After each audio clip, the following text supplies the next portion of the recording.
ini ibu memilihnya korektif apa? Ini yang sulit nih ketika mengisi verifikasi tindakan perbaikan ini dari assessment. Ya. Ada juga lab yang korektifnya mengulang koreksi, gitu. Jadi diulang dengan bahasa yang lain. Jelas dicoret-coret sama asesor kan ya. Ada yang kasus kalau kayak ini, mana tadi ya? Nah ini, nih lupa, ditanya, dicoret di ininya. Kenapa bisa lupa? Ya iya, kenapa bisa lupa kan? Sebenarnya bukan ininya. Sistem pengingatnya. Kok bisa lupa? Jadi kemampuan kita mempertajam ini penting banget.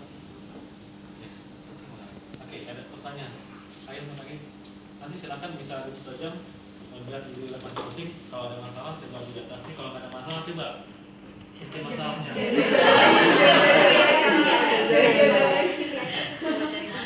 Coba cari masalah. Supaya latihan buat menyelesaikan. Ya. Nah, lanjut ke sini yang kita tambah satu palsu dalam preventif. Nah, bedakan preventif dengan korektif. Ya. Kita harus bisa clear membedakan di sini ya. Kalau ada garis waktu, ya, kalau ini adalah titik di mana terjadi ketidaksesuaian, ya. Kalau ini adalah titik di mana ditemukan ketidaksesuaian. Preventif itu harus terjadi di sini, ya, sebelum namanya aja preventif. Nah, koreksi korektif pasti di sini, gitu, pasti di sini. Nah, ini preventif, ya. Ini ranah koreksi korektif. Jadi hati-hati dengan definisi korektif. Ya, korektif itu kan skopnya harus sampai mencegah terulangnya ketidaksesuaian. Nah, itu yang biasanya jadi membuat salah kaprah di lapangan. Jadi nanti dalam penyelesaian ketidaksesuaian biasanya lab juga membuat pencegahannya. Jadi kalau ada NC yang keluar dari hasil audit, ya, ada tindakan perbaikan, ada tindakan pencegahan. Nah, pertanyaan saya, buat apa dia bikin tindakan pencegahan? Udah terjadi kok. Telat dia bikin tindakan pencegahan. Udah terjadi ketidaksesuaian. Kalau maksudnya untuk mencegah terulangnya, sebut saja corrective action. Karena corrective action itu memang sampai harus mencegah terulangnya. Tapi mencegah terulangnya bukan mencegah terjadinya. Jadi kalau corrective itu di 9.000 itu recurrence. Nah, kan kalau preventif itu mencegah occurrence. Nah, itu yang beda. Mencegah timbul kalau preventif.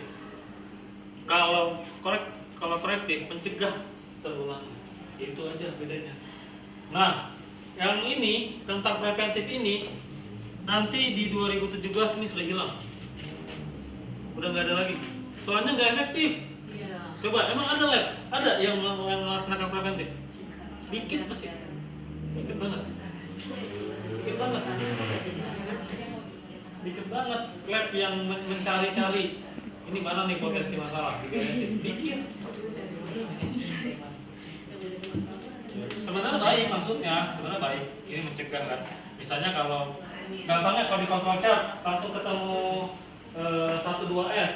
Nah, itu kan kita kasih action, itu preventif kan? Ya enggak. Kalau di dokumen kita kasih tindakan kaji ulang, itu preventif kan? Sebelum dokumen daluarsa.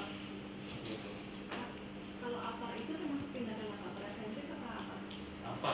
Maksudnya gini. Menyediakan apa nih? Enggak, maksudnya kenapa dulu gitu? Maksudnya gini, ini kan dalam program K3 gitu kan.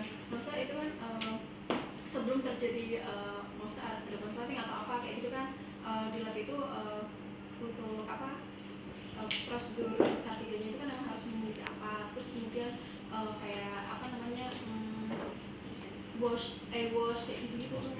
Maksudnya itu termasuk tindakan preventif kayak gitu. Oh, iya. Kan saya pikir itu ya kalau mau dikategorikan ya bisa termasuk. Memang ada kaitannya dengan audit. Ada audit K3, iya. Kalau untuk mengidentifikasi apa saja yang dilakukan sebagai pencegahan. Iya. Saya pikir bisa. Tapi kalau ini coba lebih dipertajam pada potensi terjadinya kecelakaan. Coba buat prosedurnya, kalau ada prosedurnya ke arah identifikasi potensi kecelakaan. Misalnya kalau kita menemukan adanya tumpahan remnya, itu kan belum ada celaka kan, baru ada tumpahan, belum ada celaka, tapi itu potensi kalau lewat bisa jatuh. Nah itu dibersihkan, itu namanya preventif. Kayak spill kayak gitu ya. Iya bisa seperti itu, bisa. Kayak kalau di lab mereka kan ya konvocar ketemu kena 1-2 S itu kalau kita kasih action itu preventif, belum preventif, ada potensi tapi belum terjadi. Gitu. Jadi kalau kita saya arahkan ada poin apa yang mengarah kepada potensi kecelakaan kerja. Ya, ada pertanyaan baik tentang ini cukup clear ya bedanya preventif dan corrective action ya. Dan nanti 2017 sudah nggak ada lagi, soalnya nggak efektif. Di 2001 juga sudah dihilangkan kok, sudah dihilangkan. Ini Aisyah sudah tahu, nggak dipakai nih, apalagi di Indonesia. Kita baru belajar. Baru belajar. Pencegahan itu terkait dengan manajemen risiko apa? Nah, justru itu Bu. Jadi pencegahan ini kan maksudnya sebenarnya memang jangan sampai terjadi kan. Harusnya kan dilaksanakan oleh lab. Nah, tetapi karena nggak dipakai, jadinya Aisyah justru menarik ini memindahkan ke format yang lebih strategik. Makanya pakai risk management. Risk management itu sebenarnya kalau dalam praktisnya menggantikan ini, tapi dari dulunya juga udah ada risk management itu. Jadi bukan kita mencari potensi ketidaksesuaian, tapi dari sejak merencanakan, memplanning suatu program, kita udah harus cari tahu ini ada potensi ketidaksesuaian apa saja, ada potensi kegagalan apa saja itu dari ketika planning, bukan ketika melaksanakan. Kalau ini kan udah dilaksanakan. Kalau risk management itu namanya ketika planning, itu bedanya.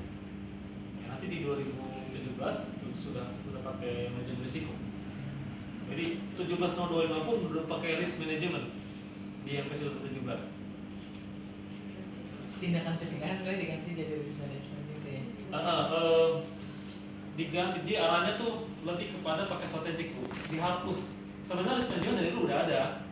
Contohnya pencegahan salah satunya, karena pencegahannya dihapus. Biar lebih umum, biar lebih menyeluruh lagi sih sebenarnya. Ya, ada pertanyaan sampai di sini untuk di part ke-12. Nah, kalau tidak, saya di sini ya. Nah, yang pas 10 ini kenapa saya lompati, memang dia posisinya agak aneh juga ya. Jadi di antara 14 itu. Kenapa ada improvement di situ? Maka saya selalu lompat di training. Ini secara praktis kita bisa lakukan sebenarnya banyak hal untuk bisa membuktikan kita melaksanakan tindakan improvement. Banyak hal. Salah satu contohnya ini. Ya. Jadi ibu nggak perlu repot-repot sebenarnya. Nggak usah tuh, tidak disyaratkan.